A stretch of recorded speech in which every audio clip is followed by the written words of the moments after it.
আপনারা বলেন তো এটা রহমত না বিপদ? এ কথা কয় না।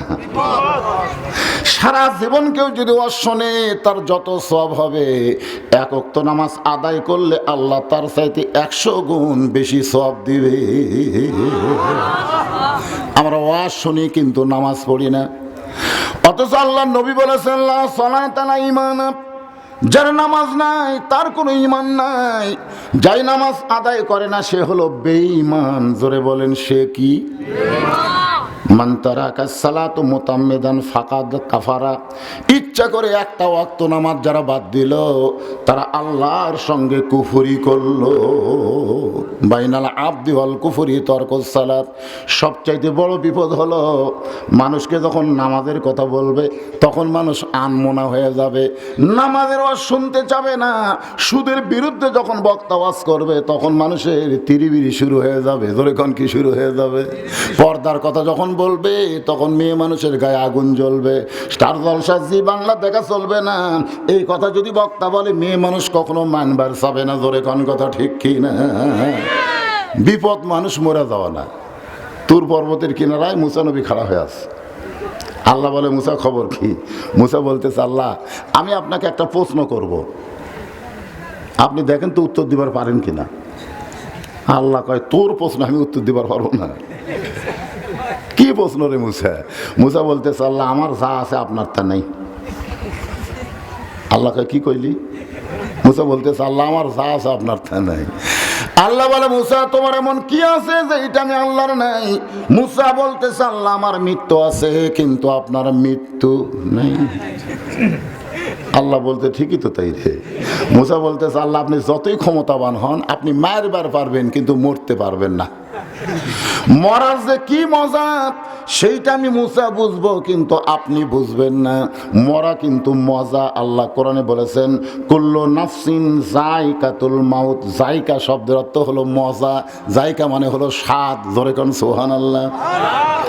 আল্লাহ বলে মুসা মৃত্যু তোমার কাছে কেমন মনে হয়?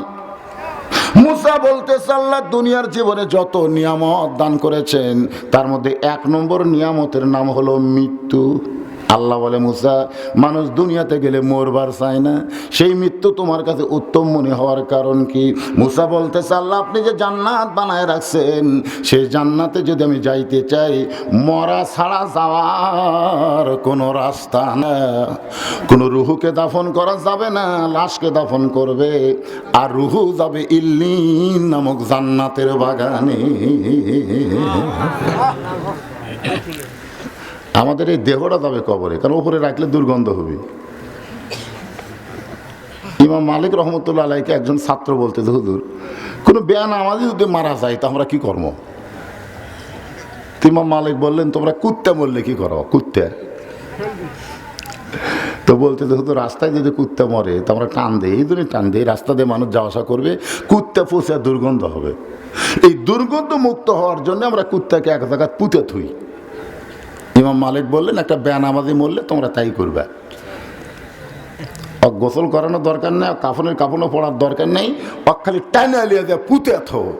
একটা বেনামাজিক যদি নামাজেরা পুঁতবার পারে নামাজের ওয়াজ আর কোনোদিন করা লাগবে না। ধরে কোন কথা ঠিক কি না?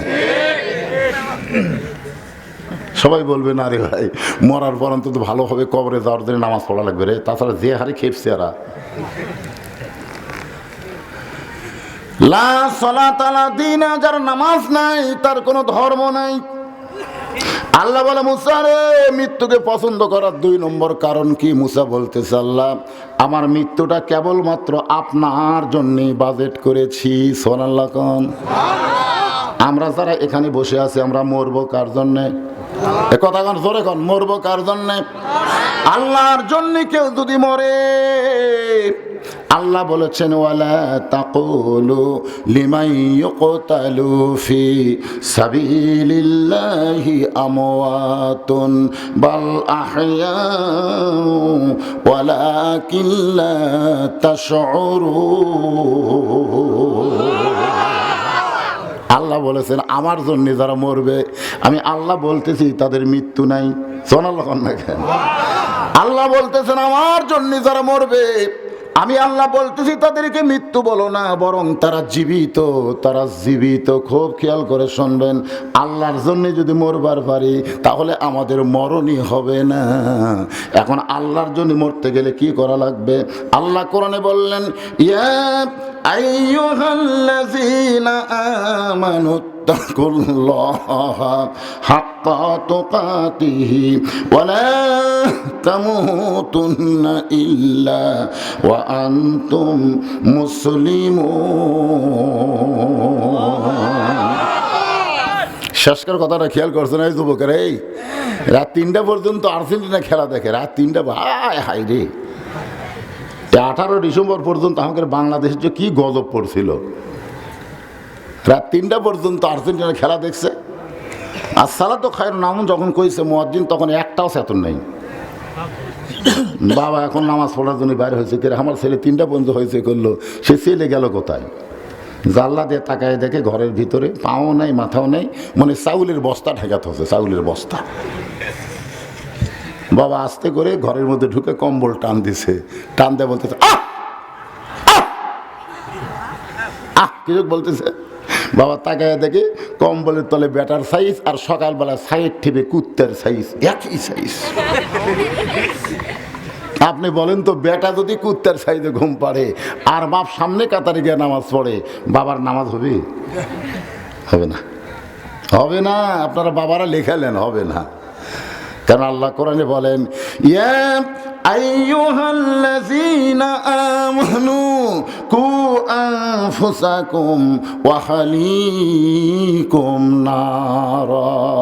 জাহান্নামের আগুন থেকে একলা বাঁচলে হবে না, তোমার আহাল পরিবার সবাইকে নিয়ে বাঁচা লাগবে। হুকুম কার? আল্লাহ ফেরেশতাদের বলতেছে, যা অমুক কওম, অমুক এলাকা, অমুক জাতিকে ধ্বংস করে দে। ফেরেশতারা বলতেছে, আল্লাহ কি দিয়ে ধ্বংস করব? আল্লাহ বলে, পাহাড় চাপাতে ধ্বংস কর। তো ফেরেশতারা এসে দেখে যে এক ব্যক্তির নামাজের সেজদাত আছে। যেরকম কোন সেজদাত? ফেরেশতা বলতেছে, আল্লাহ গোটা জাতিকে ধ্বংস করার হুকুম দিলেন, কিন্তু একজন যে নামাজের সেজদা আছে, একই টান দিয়ে পাহাড় চাপা দেবো? আল্লাহ বলতেছে, সবাইকে একবার চাপা দাও, আর যাই সেজদাত আছে 2বার দাও। ফেরেশতাকে আল্লাহ যারা নাফরমান তারকে একবার, আর যাই সেজদাত আছে তাকে 2বার খেন। আল্লাহ বলতেছে, আমি এইরকম ইবাদতকারীকে পছন্দ করি না যে নিজে একলাই জান্নাতে যাবে, তার আশেপাশের লোকেরা জান্নাতে যাবে না। এমন ইবাদত আমি আল্লাহর পছন্দ হয় না। মুয়াজ্জিন খালি একলা আযান দেয়, আর আপনার চোরের মতন একা একা মসজিদে যান। অন্তত ছেলেদেরকে ডাকার দরকার আছে না নাই? যেরকম আছে না নাই? একটু মনোযোগ দিয়ে শুনবেন। বিষয়টা হলো, ইজা আসাবাতুহুম মুসিবাতুন ক্বালু ইন্না লিল্লাহি ওয়া ইন্না ইলাইহি রাজিউন। আল্লাহু আকবার। একই আয়াত বারবার শুনতে শুনতে বিরক্ত হচ্ছেন নাকি? বিরক্ত? আরে মানুষ মরে গেলে কই রে, যে দলই মরুক, ইন্না লিল্লাহ ইন্না লিল্লাহ। আল্লাহর কাছে গেছে না শয়তানের কাছে গেছে? কেমনে বুঝলেন? কেমনে বুঝলেন যে লোকটা বেনামাজি হয়ে মারা গেছে ওই আল্লাহর কাছে গেছে? কথা কয় না। কবরে যখন মুনকির নাকির বলবে, মান রব্বুকা, তোমার রবকে, সঙ্গে সঙ্গে নামাজ দাঁড়িয়ে বলবে, এই মুনকির নাকির, কাকে রব সম্পর্কে প্রশ্ন করতেছিস? মুনকির নাকির বলতেছে, তাই শুয়ে আছে তাকে। নামাজ বলতে চাই মুনকির নাকির, যে লোকটা শুয়ে আছে যাকে রব সম্পর্কে প্রশ্ন করতেছে, সে দৈনিক কয় রাকাত নামাজ পড়ছে হিসাব দে। মুনকির নাকির কয়, আমরা তো সেই হিসাব করিনি। এই সারা সপ্তাহে কয় ওয়াক্ত নামাজ পড়ছে হিসাব দে। সারা বছর কয় রাকাত নামাজ পড়ছে হিসাব দে। মুনকির নাকির কয়, আমরা তো এগুলো হিসাব জানিস না, প্রশ্ন করিস কারা? মসজিদে যায় নামাজের নিয়ত করে যে লোকটা বলছে আলহামদুলিল্লাহ রব্বিল আলামিন, রুকুত গিয়ে বলছে সুবহানাল আজিম, সিজদাত গিয়ে বলছে সুবহান রাব্বিল আলা, এত রব রব জিকির করে যে ব্যক্তি কবরে আছে, তাকে আবার নতুন করে রব সম্পর্কে প্রশ্ন করিস করে? মুনকির নাকির কয়, আল্লাহ তোমার বান্দাকে রব সম্পর্কে প্রশ্ন করার কারণে নামাজ যে খাবা খেয়েছে, আল্লাহ বলতেছে যার নামাজ আছে তার রবের উত্তর হয়ে গেছে। ধরে কোন সুবহানাল্লাহ। যার নামাজ নাই, যদি ফুলগুলো হয় অভিমানী ঝরে যায়, আমি মালা গেথে বলো কারে পরাবো, সে যে কেন এলো না কিছু ভালো লাগে না, কবরে আসুক। কি ছেলেরা হাসতেছ কেন? কবরে যাবা না? এখানে অনেক আল্লাহর বান্দা বসে আছে, এখন পর্যন্ত এসব নামাজ পড়েনি রে। আছে না নাই? জোরে কর, আছে না নাই? আপনারা বলেন তো, ফজরের আগে যদি মরে যায়, কত হুজুর জানাজা করলে জান্নাতে যাবে?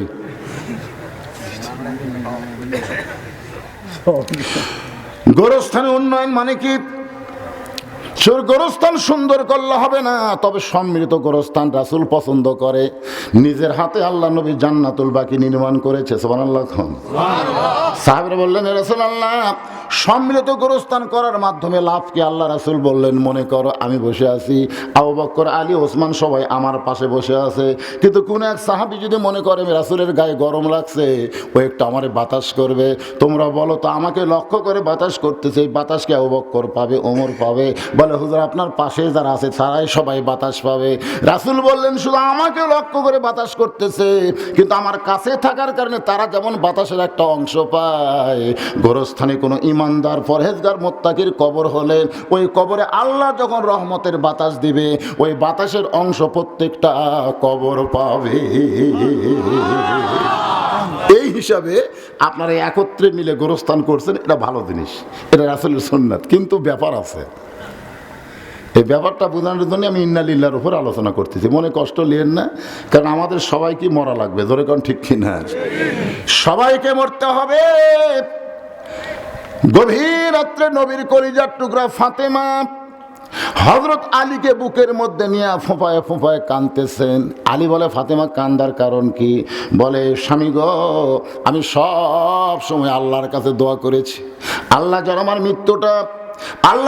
মৃত্যুটা পর্দার ভিতরে দেয়। আল্লাহ আমার দোয়া কবুল করেছে।